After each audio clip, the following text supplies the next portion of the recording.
New York മേയറായി തിരഞ്ഞെടുക്കപ്പെട്ട Zohran മംദാനിയും American president Donald ട്രംപും തമ്മിലുള്ള കൂടിക്കാഴ്ച ലോക വാർത്തകളിൽ ഇടം പിടിച്ചു. ട്രംപ് ഏറ്റവും എതിർത്ത ആളായിരുന്നു മംദാനി. ട്രംപിനെ ഫാഷിസ്റ്റ് എന്ന് വിളിച്ച് വിമർശിക്കാൻ തെല്ലും മടി കാണിക്കാത്ത ആളായിരുന്നു മംദാനി.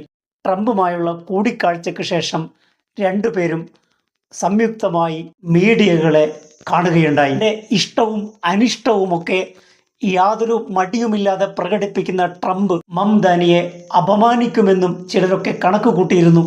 കാരണം ട്രംപിൻ്റെ രീതി അങ്ങനെയാണ്. യുക്രൈൻ പ്രസിഡന്റ് സെലൻസ്കിയെ അപമാനിക്കുന്ന രീതിയിൽ സംസാരിച്ച ഒരു അനുഭവം ഉണ്ടായിട്ടുണ്ട്. അതുകൊണ്ട് തന്നെ മംദാനിയുമായുള്ള കൂടിക്കാഴ്ച, അതിനുശേഷമുള്ള പത്രസമ്മേളനം എപ്രകാരമായിരിക്കുമെന്ന് ലോകം ഉറ്റുനോക്കിയിരുന്നു.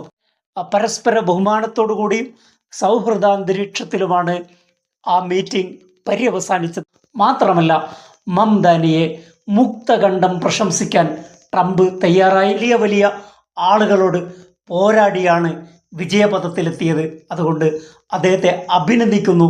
അദ്ദേഹത്തിൻ്റെ പോരാട്ടം കടുത്തതായിരുന്നു എന്നൊക്കെ പ്രശംസിക്കാൻ ട്രംപ് ഒട്ടും മടി കാണിച്ചില്ല.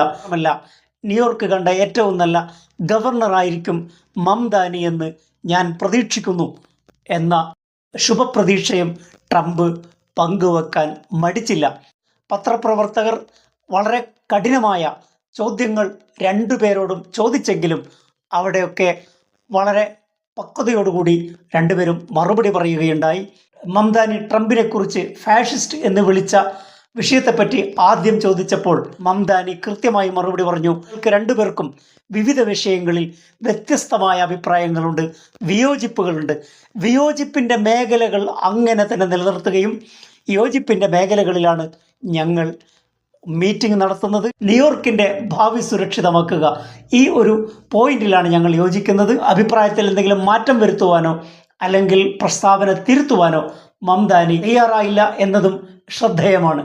ഫാഷിസ്റ്റാണ് എന്ന ആരോപണത്തിൽ ഉറച്ചു നിൽക്കുന്നു എന്ന ചോദ്യം ആവർത്തിച്ചപ്പോൾ ട്രംപ് തന്നെ അതിനെ പ്രതിരോധിക്കുകയും അദ്ദേഹത്തിന് ഇഷ്ടമുള്ളത് വിളിക്കട്ടെ, മറുപടി പറയേണ്ടതില്ല എന്ന് പറഞ്ഞുകൊണ്ട് അതിൽ ഇടപെടുന്ന കാഴ്ചയാണ് നമ്മൾ കണ്ടത്.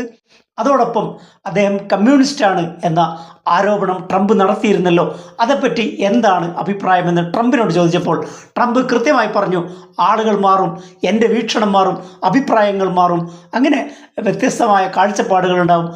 എൻ്റെ കാഴ്ചപ്പാട് ആ വിഷയത്തിൽ മാറിയിരിക്കുന്നു എന്ന് തുറന്ന് സമ്മതിക്കുന്ന രീതിയിലാണ് വാർത്താ സമ്മേളനത്തിൽ ട്രംപ് പറഞ്ഞത്. ഇസ്രായേൽ ഗവൺമെൻറ് ഗസയിൽ വംശഹത്യ നടത്തുന്നു എന്ന അഭിപ്രായം ഒരു മാറ്റവുമില്ല. മാത്രമല്ല, അവിടെ നടക്കുന്ന യുദ്ധത്തിൽ അമേരിക്കയുടെ നികുതിപ്പണം യുദ്ധത്തിന് വേണ്ടി ചെലവഴിക്കുന്നു എന്ന പരാതിയിൽ ഞാൻ ഉറച്ചു നിൽക്കുന്നു. മംദാനി വളരെ വ്യക്തമായി ട്രംപിൻ്റെ മുമ്പിൽ കാര്യങ്ങൾ തുറന്നു പറയുകയും തൻ്റെ അഭിപ്രായങ്ങളിൽ ഒരു ഇഞ്ച് പിറകോട്ട് പോകാതെ തന്നെ ഡിപ്ലോമാറ്റിക്കായി കാര്യങ്ങൾ കൈകാര്യം ചെയ്യാൻ മംദാനിക്ക് സാധിച്ചു. ട്രംപ് മംദാനി കൂടിക്കാഴ്ച ശുഭകരമായി അവസാനിച്ചു എന്നാണ് വാർത്തകളിൽ നിന്നും അവരുടെ പ്രസ് മീറ്റിൽ നിന്നും നമുക്ക് മനസ്സിലാക്കാൻ സാധിക്കുന്നത്. മറ്റൊരു വിഷയവുമായി അടുത്ത എപ്പിസോഡിൽ. Thank you for watching.